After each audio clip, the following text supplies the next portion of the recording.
बहुत अच्छा चूतिया बनाया इसने मेरे को। इनविंसिबल सीरीज देखने के बाद मेरे को ये बिल्कुल भी एक्सपेक्टेशन नहीं थी कि ये सीरीज इतनी ज्यादा वॉयलेंट फुल तरीके से आर रेटेड होने वाली है। यहाँ तक कि मैंने इसका ट्रेलर काफी महीनों पहले ही देख लिया था, मगर तब भी मुझे कोई भी एक्सपेक्टेशन नहीं थी कि इसका गार्डियंस ऑफ द ग्लोब और जस्टिस लीग जैसा कोई कनेक्शन होगा या फिर ये रत्ती भर भी आर रेटेड होगी। और मगर अब ये मैं प्राउडली कह सकता हूँ कि ये सीरीज बच्चों के लिए तो है ही नहीं। कसम से इसका पहला एपिसोड देखने के बाद मुझे ऐसा फील हो रहा था कि क्या पीजी रेटेड बना दिए हो, वही घिसी पिटी कहानी, सुपर हीरो सीख रहा है, दुनिया को बचा रहा है, ये वो।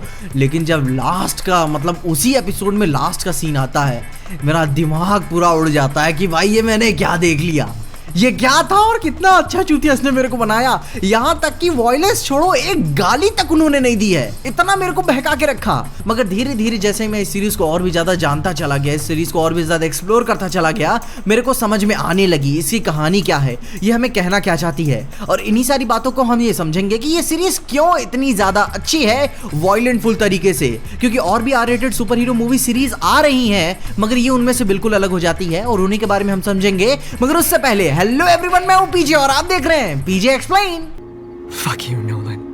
तो अपने सबसे पहले ही पॉइंट से शुरू करते हैं कि व्हाई इट्स ऑसम। तो सबसे पहली बात मैं कर लूं कि इसकी वर्ल्ड बिल्डिंग एपिक है। मतलब हर एक एपिसोड के साथ ये अपना स्केल और भी बड़ा करती जाती है, छोटे छोटे अलग अलग रेफरेंसेस हमें देती रहती है। हमें और भी कॉमिक बुक से समझ में आता है कि हाँ, ये कैरेक्टर थोड़ी सी ऐसी इन्फ्लुएंस दे रहा है, मगर हाँ, इसकी अपनी ओरिजिनलिटी के लिए यह करना भी जरूरी था। सीरीज में ऐसे कई सारे सीन्स और आते रहते हैं जिनका आगे चल के हमें कोई अता पता नहीं चलता, मगर ये बात समझ में आती है कि ये सीरीज अपने आप को बड़ी कर रही है और इसीलिए उनको अपनी कंसिस्टेंसी के साथ और भी ज्यादा कैरेक्टर्स को मेंशन करने के लिए उन्हें अपना स्केल बड़ा करना पड़ेगा, और भी ज्यादा कैरेक्टर्स को दिखाना पड़ेगा, उनकी माइथोलॉजी समझानी पड़ेगी। और ये सीरीज बहुत ही अच्छी तरीके से करती है। और कभी कभी मुझे इसके स्केल बिग करने के चक्कर में मुझे बेन 10 वाली थोड़ी सी फील भी आती है, क्योंकि वो भी ऐसा करता है, बिना कंटिन्यूटी को खराब किए अपने स्केल को बड़ा करता रहता है। और हाँ, मैं ये नए वाली की बात नहीं कर रहा हूँ, बेन 10 एलियन फोर्स और बेन 10 अल्टीमेट एलियन, बस उतना ही ठीक था, उसके बाद तो सब बेकार ही चला गया। और इसके अलावा एक इंटरेस्टिंग सी बात और भी आती है कि अपने मेन कैरेक्टर्स के आसपास के बावजूद भी ये अपने साइड कैरेक्टर्स की जिंदगी में इन्वॉल्व है, जिसे हमें उनके मोटिव समझ में आते हैं कि कोई टोटली कमीना नहीं है, कुछ सिचुएशंस बन जाते हैं। और हाँ, ये अपनी सीरीज की सबसे बेस्ट बात मुझे क्या लगती है कि ये अपने अल्टरनेट रियलिटीज के डीपेस्ट डार्केस्ट सीक्रेट्स को उजागर करती है कि क्या हो अगर सुपरमैन कमीना हो जाए, क्या हो लिटरली वो एक प्लेनेट मार दे। खाली बात हो रही थी बैटमैन वर्सेस सुपरमैन में, लेकिन यहाँ लिटरली उसने प्लेनेट को उड़ा दिया। क्या हो जस्टिस लीग को बद से बदतर मौत दी जाए, सबको एक साथ ही मार दिया जाए। ये सब सारे एक पॉसिबिलिटीज है जो हर बार नहीं दिखाए जाते अलग अलग कॉमिक बुक्स में, क्योंकि उन्हें भी अपने कैरेक्टर्स को रिस्पेक्ट करना रहता है या फिर उनकी भी अपनी एक अलग सी इमेज है। मगर ये उन इमेजेस को तोड़ता है, जो एक अलग पॉसिबिलिटी होती है कि हाँ, अगर सुपरमैन ने यह किया होता या फिर बाकी जस्टिस लीग के मेंबर्स ऐसे एक्ट किए होते कि क्या हो सबको कुत्तों की तरह मारा गया होता। तो ये सारी रियलिटीज को ये सीरीज उजागर करती है कि क्या हो इस पोजीशन में इनके साथ ये हो जाए तो ये कैसा लगेगा। और ये सीरीज अपनी डेथ्स के साथ जितनी ज्यादा वायलेंट, फुल, सैडिस्टिक और ब्रूटल हो सकती है वो ये सब दिखाती है। थोड़ी सी सिंपैथी भी नजर आती है कि हाँ, ये नहीं होना चाहिए था, मगर हाँ, हो गया। और इसी के साथ अपने अगले पॉइंट की बात करें तो आता है वायलेंस। डेथ विदाउट सफरिंग का कोई मतलब नहीं बनता, और ये सीरीज बहुत ही अच्छी तरीके से इसको पकड़ती है।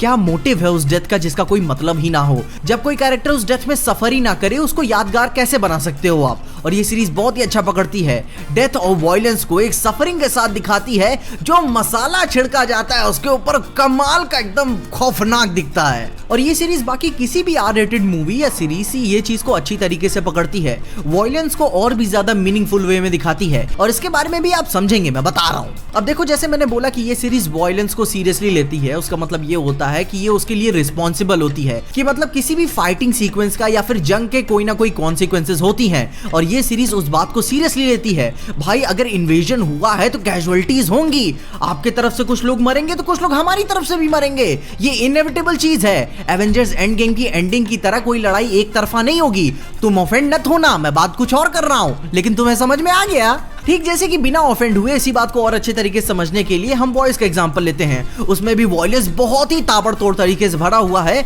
मगर उस सीरीज में वॉयलेंस रिस्पॉन्सिबल वे में नहीं लिया हुआ है। मतलब कि बॉयज सीरीज बहुत ही ज्यादा एंटरटेनिंग है, मगर वो अपने वॉयलेंस को रिस्पॉन्सिबल वे में ट्रीट नहीं करती। कहीं ना कहीं उस वॉयलेंस में भी मजाक हो जाता है। Eat this, motherfucker. कुछ कैरेक्टर्स की डेथ वो उनके दिल पे लगती है, मगर in the end of the day as a viewers हम देखते समय वो वॉयलेंस एंटरटेनमेंट हो जाता है, जैसे कि सबकी खोपड़ियां फूट रही हैं और हमें मजा आ रही है। सोचो, मगर जब ओमनी मैन जस्टिस लीग को मार रहा होता है तो सबका दिमाग हिल जाता है कि यह क्या हो गया, यह कैसे हो गया।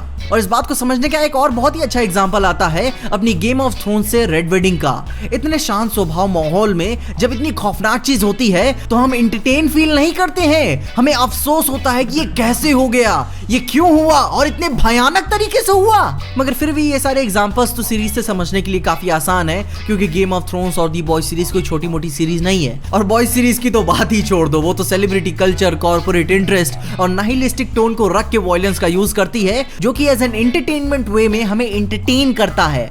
मगर दी इनविंसिबल सीरीज में जब डेथ होती है तो वो अफसोस देती है, just like game of thrones के शुरुआती सीजन्स। और इस सीरीज का सरप्राइजिंगली बेस्ट होने का एक लौता रीजन ये आता है द फकिंग ओमनी मैन। वो कोल्ड है, कैलकुलेटिंग है, इंप्रेसिवली इंटेलिजेंट विलन है, और कसम से बताऊं क्या बंदा झूठ बोलता है, मेरे को सीखना है उससे। और इन्हीं सारी खूबियों की वजह से वो कमीने होने के साथ साथ वो लाइकेबल विलन होता है। हाँ, कोई सिंपैथी नहीं है उससे, मगर वो लाइकेबल है, जस्ट लाइक मेरे ख्याल से थानोस। हमें उससे कोई सिंपैथी नहीं है, वो अपनी ड्यूटी निभा रहा है जैसे उसको निभानी है, मगर वो विलन है और वो लाइकेबल है, जस्ट लाइक ओमनी मैन। और ओमनी मैन की पर्सनैलिटी मैच्योर है यार, कसम से बहुत ही अच्छी तरीके से बात करता है, जैसे कि मैंने बोला कि काफी एक्सपर्ट है झूठ बोलने में। मगर उसकी एक और बहुत ही खासियत है, बहुत अच्छी खासियत है कि he never settles for less.